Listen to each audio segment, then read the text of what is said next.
Eee, Selamat pagi menjelang siang Kak Misel. Pagi. Sebelumnya aku dan teman-teman PR mau mengucapkan terima kasih banyak karena Kak Misel telah menyempatkan hadir dalam konten dari Divisi Infocom Departemen Public Relation, yaitu KYF. Sebelumnya KYF itu singkatan dari Know Your Family, di mana program ini tuh ditunjukkan untuk memperkenalkan kakak-kakak atau teman-teman jurusan ABO kepada masyarakat ABO lainnya. Selanjutnya masuk ke sesi perkenalan. Pertama, perkenalkan nama saya Nasyobri Derajat, selaku staf Departemen Publication dan teman saya. Perkenalkan nama saya Nuraini Febriana Putri selaku Kepala Departemen PR. Oke, karena dari Infocom sudah memperkenalkan diri, sekarang giliran Kamisel memperkenalkan diri beserta menyebutkan angkatan dan kesibukan Kamisel saat ini. Oke, halo, perkenalkan aku Michael Setiawan, biasa dipanggil Michael. Eh, dari Angkatan ABO 2020. Untuk kesibukannya, eh, ha- terakhir-terakhir ini kuliah, terus juga ada magang di Beauty House sebagai merchandiser intern, dan sebagai Snapchat Campus Icon. Oke, mungkin sekarang langsung masuk ke sesi pertanyaan aja ya Kak. Pertanyaan pertama akan ditanyakan oleh saya, yaitu ceritakan sekilas tentang pekerjaan Kamisel saat ini. Oke, kalau untuk di Beauty Hall itu aku sebagai merchandiser fokusnya untuk di offline store. Jadi untuk toko-toko Beauty Hall yang mau opening dan untuk restock-restock barang itu aku yang ngurusin. Jadi aku untuk forecasting barang di 13 store sekarang. Terus juga untuk kedepannya bakal ada di bulan ini kalau nggak salah ada 4 toko baru. Jadi aku nanti bakal handle stok di 4 toko baru itu juga.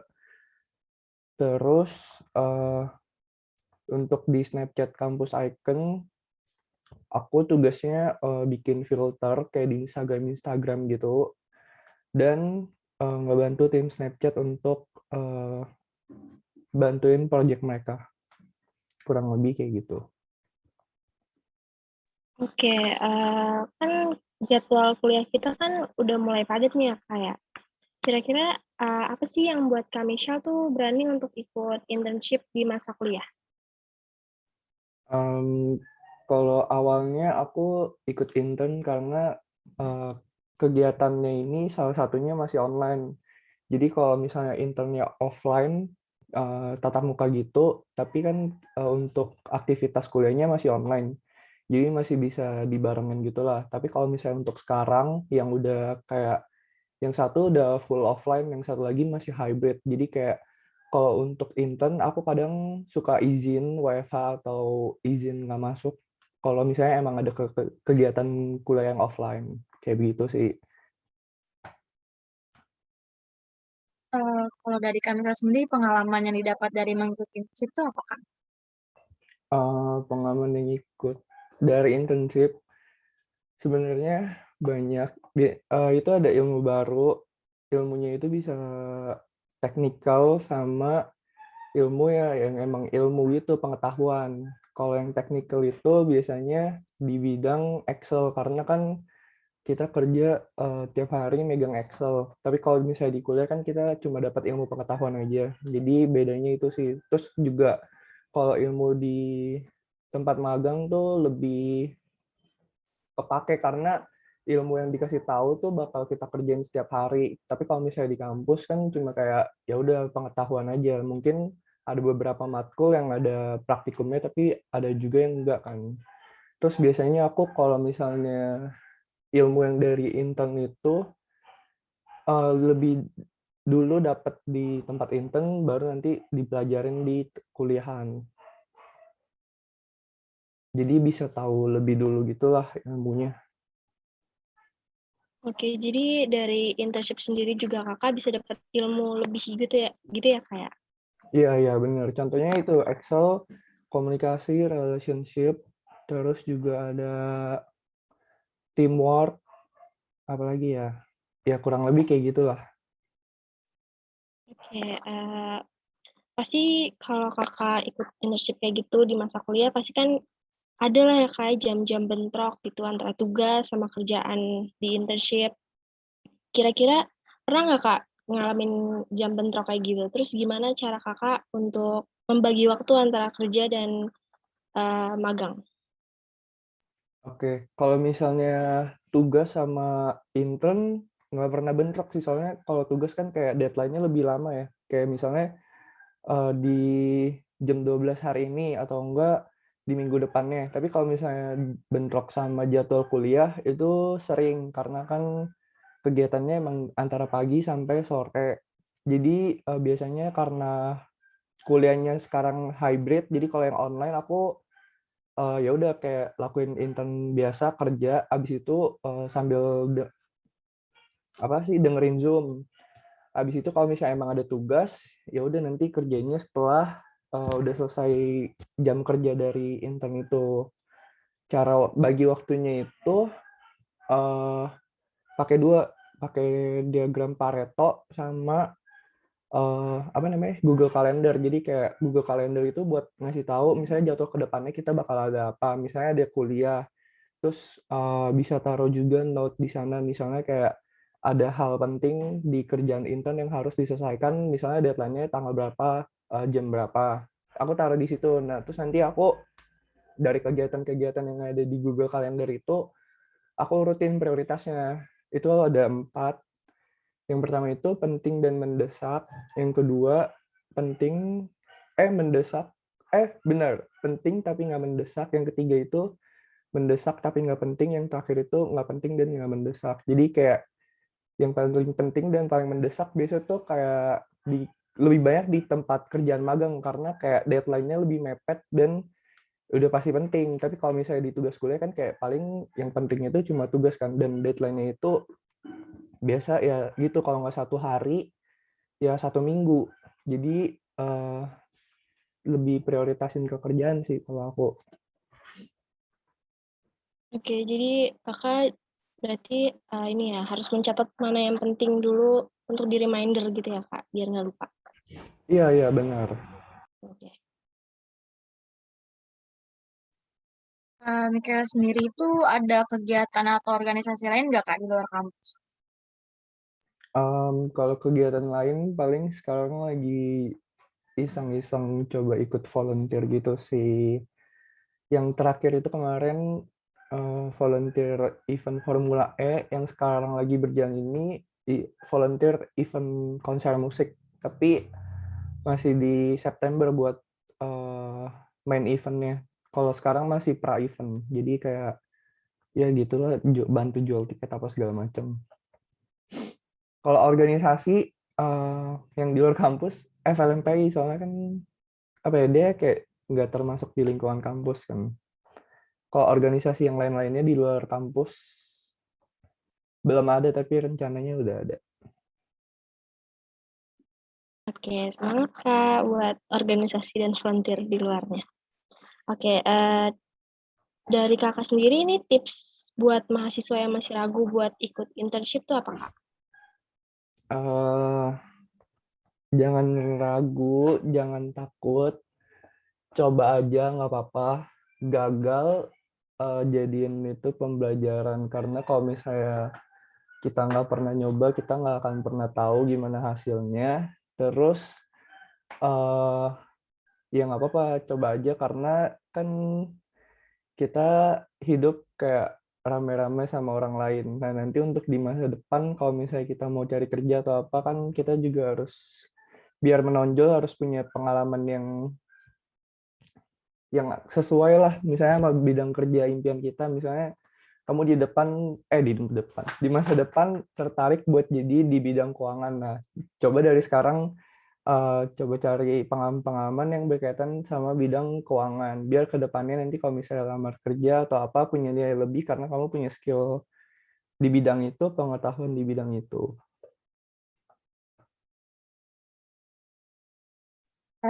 Menurut Kak Misal nih, bahasa Inggris itu penting nggak sih Kak buat daftar internship nanti? Penting banget karena mostly kebanyakan perusahaan yang gede-gede itu yang misalnya perusahaan-perusahaan yang biasa kita setiap hari pakailah produknya, misalnya kayak Shopee, Dana, Tokopedia, apa segala macam. Itu untuk proses interviewnya aja pakai bahasa Inggris. Jadi walaupun bahasa Inggris nggak dipakai dalam bahasa sehari-hari, tapi bahasa Inggris itu tetap penting buat tapi kebanyakan kalau di dunia kerja itu bahasa Inggrisnya tuh lebih ke istilah-istilah gitu sih.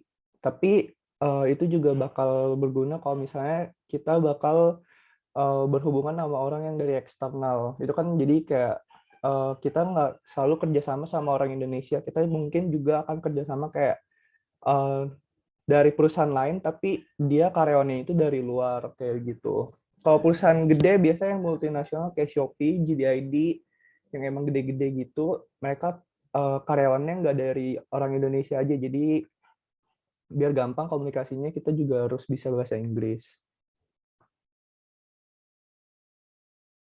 Jadi emang bahasa Inggris itu udah sangat penting banget ya kayak untuk dipelajarin karena sangat berguna untuk di setiap aktivitas kita ya Kak. Iya benar. Oke, tips dari Kak Michelle untuk daftar internship itu apa? Tipsnya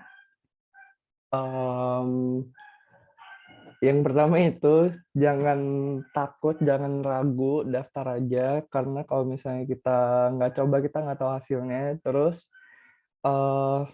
pikirin juga, misalnya kita mau fokus di bidang apa. Misalnya Nuraini mau fokus di bidang marketing. Berarti Nuraini sebelum melakukan internship, ini tips based on pengalaman aku ya. Jadi kayak kebanyakan sekarang ini banyak orang yang tertarik juga buat intern, buat cari pengalaman. Jadi kalau bisa kalian udah harus punya basic skill yang emang sesuai di bidang kalian. Misalnya di marketing, berarti misalnya kamu harus tahu gimana caranya, atau enggak kamu harus cari tahu gimana tentang CRM, Customer Relationship Management.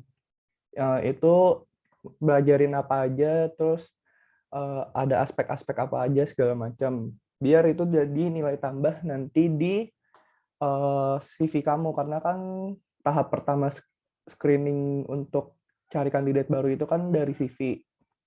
Kamu bisa cantumin itu di CV. Yang pertama itu minimal punya basic skill-nya. Terus yang kedua, lebih hebat lagi kalau kamu punya technical skill-nya. Misalnya kalau di dunia kerja itu lebih banyak pakai Excel. Nah, kalau kamu punya sertifikasi Excel atau nggak punya pun, tapi kamu bisa, nggak bisa sih. Kalau bisa, semua orang pasti bisa. Kalau kamu lumayan jago lah, itu juga bakal jadi nilai tambah kamu. Terus pengalaman organisasi juga oke buat nanti lamar ke intern-intern magang-magang gitu, karena mereka pengen tahu kita selama kuliah itu aktif atau enggak. Terus kalau misalnya emang aktif ikut organisasi, ya itu mereka udah tahu pasti kan di organisasi kayak ada teamwork, komunikasi apa segala macam. Jadi kayak mereka maunya tuh nggak orang yang daftar intern yang mau belajar benar-benar belajar, tapi mereka mau juga orang yang udah punya pengalaman, udah punya pengetahuannya gitu. Jadi itu coba cari tahu fokusnya kalian di bidang apa, terus jangan takut, jangan ragu, sama minimal punya basic skill-nya. Oke, berarti pengalaman organisasi juga penting ya Kak buat daftar internship. Benar-benar penting-penting. Ini pertanyaan terakhir Kak, kalau dari Kakak sendiri pesan untuk masyarakat Abu nih yang pengen kerja sambil kuliah, gimana? Yang mau kerja sambil kuliah, coba cari coba cari tempat yang bisa terima kamu sebagai mahasiswa aktif. Sorry. Contohnya itu kayak misalnya kamu kan sebentar lagi bakal kuliah offline dari Senin sampai Jumat mungkin ya. Jadi kalau misalnya mau intern atau kerja part-time, carinya yang part-time di weekend aja, Sabtu Minggu, biar nggak ganggu kuliah. Atau enggak mungkin bisa setelah jam kuliah, part-time-nya kayak gitu. Tapi kalau intern untuk kedepannya mungkin coba cari perusahaan yang bisa WFH atau WFA. WFH itu work from home atau WFA itu work from anywhere. Jadi kayak bebas aja kamu mau kerja dari kafe, mau dari kampus, dari mana terserah. Yang penting kerjanya selesai. Terus yang kedua itu coba belajar manajemen waktu biar nggak bentrok keduanya dan bisa diselesaikan sebelum deadline. Habis itu apalagi ya? Itu sih mungkin ya punya basic skill-nya kalau mau daftar sesuatu. Karena kan kayak contohnya nggak mungkin kamu mau apply sebagai graphic design intern, tapi kamu nggak bisa desain. Jadi mereka nggak mau spend time banyak buat ngajarin kamu gimana caranya desain. Begitu.